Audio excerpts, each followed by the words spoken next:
AI safety is a myth. The attack surface is infinite, and there's no way to stop it. Here is the terrifying reality. That's where we're struggling to do much to prevent those attacks. The attack surface becomes pretty much infinite. You go from narrow systems capable of doing something in a very narrow space of domain of expertise to being able to do general attacks across all domains, transferring information across domains. And with infinite attack surface, there are no edge cases to test for and prevent. So that's what the field of AI safety and security is all about.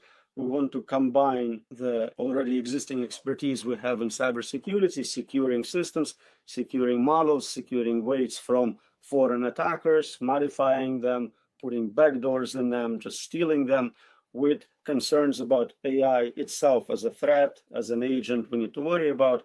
So it's a science and engineering aimed at creating safe and secure machines in the ideal situation. And the good news is there is a lot of effort now, both in industry and academia.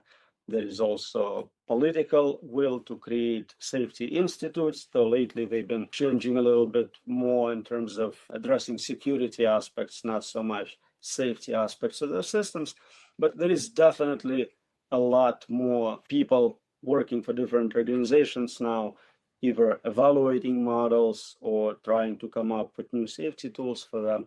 So it's a good time to be in this space in terms of diverse level of possibilities for employment, for research work, for engagement. When I started a lot of this work, there wasn't much, there wasn't any understanding of what is possible, what should we be trying. So me and a colleague, we looked at surveying all the literature in that space, anything we could find related to trying to control advanced machines. At the time, we found about 300 references, books, papers. We classified them into different categories. And I think the interesting observation here is the one at the bottom, the 1863 is the first reference where someone said, you know, machines are getting out of hand. We need to do something about it. I think it's very fascinating observation at the time. But people classified those into political solutions, economic solutions, technical solutions, governance. And I highly recommend this survey. It's available open access. You don't have to pay anything to read it. Unfortunately, cannot give you details on each one of those. I'll give you a few samples of what people have proposed. Probably if you have solution in mind for how to control advanced machines, it's somewhere on that list in that survey. So the first thing people proposed is this: do nothing. I don't have a picture for it. It's hard to illustrate. The main problem with this approach is that it's very hard to get grant funding for it. I tried. What is the meaning of this? So they think, if you create something very smart, it's going to be nice to you by default. This was a beautiful illustration of difficulties of controlling technology. If we can't even control Wi-Fi, what chances do we have against superintelligence? Not too many, but people try. We have people suggest that maybe if we're not smart enough to be competitive with superintelligent systems, the solution would be to enhance ourselves. Maybe we can upload our brains to the cloud, have some sort of a speed up version of you, working overtime, trying to figure out safety. Maybe we can have a hybrid system. Neuralink is definitely an interface between a brain and a computer. I'm a bit skeptical of those solutions. For one, it seems like we're losing humanity in the process. If you're just a software on a laptop, maybe you're part of the AI species more than you're part of humanity. And giving access to AIs in terms of private access to your brain, to your thinking, to your concerns and suffering routines may not be the best solution. Those are kind of the two examples from that survey I wanted to mention, but what is the actual problem people are working on? Let's see what the difficulties, not just in solving it, but even agreeing on what the problem is. The first 50 years of research in AI was mostly about what ethics to implement in those software systems. If we have Christian ethics, utilitarian ethics, and we deploy it, maybe that's all we need. The moment the system switched from narrow capabilities to more generality, we started to see progress in that space. The naming conventions changed as well. We started talking about friendly AI, control problem, AI safety and security engineering is the one I was trying to introduce. Seems to be taking up so far pretty well. Value alignment is another subset of those goals. But in computer science, the first thing to do to solve a problem is to classify it as a specific type of problem. Is it solvable with little computational resources? Does it require a lot of resources, but solvable in theory and principle? Maybe it's partially solvable. Maybe it's meaningless to even ask a question about solvability of a problem. We don't really know what the state of this problem currently is outside of my research. In this slide, I grabbed kind of screenshots of different experts talking about this. I have Geoffrey Hinton, who is the, you can say, inventor of the whole machine learning paradigm. He got a Nobel Prize for it, Turing Award, definitely well recognized in the field. I have someone who was a leader of a large superintelligence alignment lab, and I have an external respected expert who's one of the early founders of the field. The three of them don't agree on anything. It's between impossible to solve, do I have no idea what the difficulty is for the godfather of machine learning.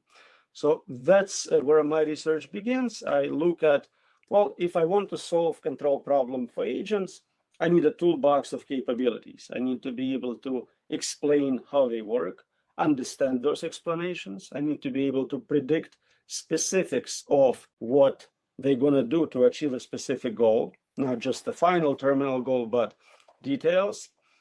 I should be able to verify what they do and verify their design, mathematical proofs about their states. There could be others, but maybe I don't need all the tools. Maybe I can use some of the tools in place of others.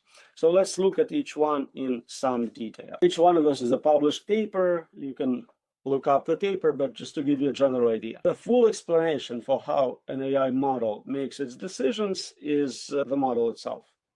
All the weights, all the nodes, you need it all to know exactly what happened. That's not comprehensible. It's too complex, it's too large, it's not surveyable for a human brain. So we need a simplified version. We need top 10 reasons your loan was denied.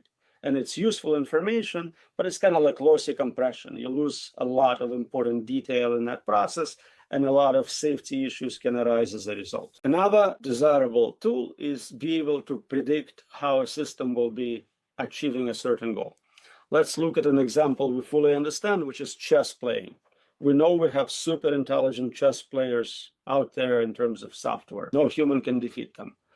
I cannot, as a human playing a game of chess, predict anything other than I will lose. The system will win. But I cannot predict specific moves a system will make to get to that point. If I could, I would be playing at the same level, and that violates our initial assumptions. So we cannot predict specific actions of agents, and the more intelligent they are, the worse we are at making those predictions in relative terms to us. There is also a well-known set of limits on verifying mathematical proofs and software.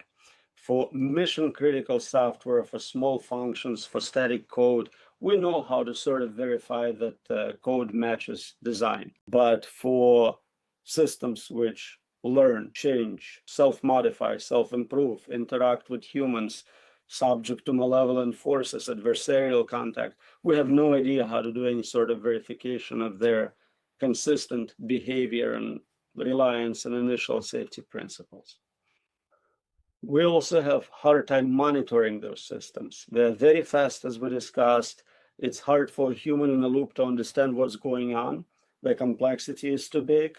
We talked about all those limits. Typically, after a model is trained, it takes months, maybe 6 months, maybe a year, to even understand what it's capable of. We are discovering those capabilities, so there is no possibility of monitoring it live, and even more so, shutting it down if something goes wrong. You just cannot have it in a place.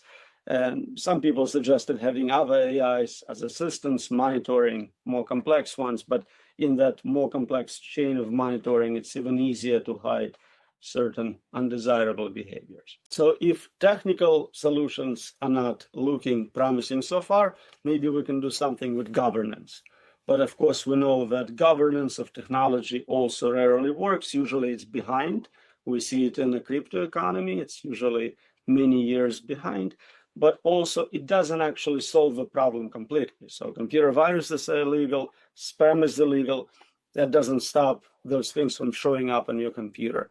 So there is definitely limits on how governance can solve technical solutions in place. So those are some of the samples of those impossibility results I talked about. We did publish a very large survey in a very good journal, looking at as many as we could find. We tried to collect all of them, classify them, and this is an open area of investigation for anyone looking for a project, or if you're doing, master's or PhD level work. Each one of those can definitely become its own thesis. Taking all these results together, all those tools, we arrived at this conclusion of limits on control. And it doesn't matter how you define control. You can talk about direct control, where you give orders. We already talked about a Gini problem. Or you can talk about the opposite, delegated control, where you go, the system is super intelligent, it's smarter than me, it knows me better than I know myself, I'll just trust it to make decisions for me. Maybe you'll be happy in that world, but you're definitely not controlling what's happening. You have very limited ability to undo what is being done to you. And so we published a paper on that topic, did really well. We had an article, popular article in Time magazine on the same subject. I don't think those are completely novel conclusions. In fact, if you look at the very early days of AI being formed as a field, Alan Turing already said exactly that. We will not be in control once the self-improvement process begins. Werner Vinci, who coined the technological singularity term, likewise agreed about it. The predictor from earlier slides, futurist Ray Kurzweil, also thinks it's not a possibility. He has ideas about hybrid systems, but is not thinking positively about our ability to control AI of any capability. Same things could be said about more modern developers of those systems, Elon Musk, or scientists of a domain such as physicist Stephen Hawking.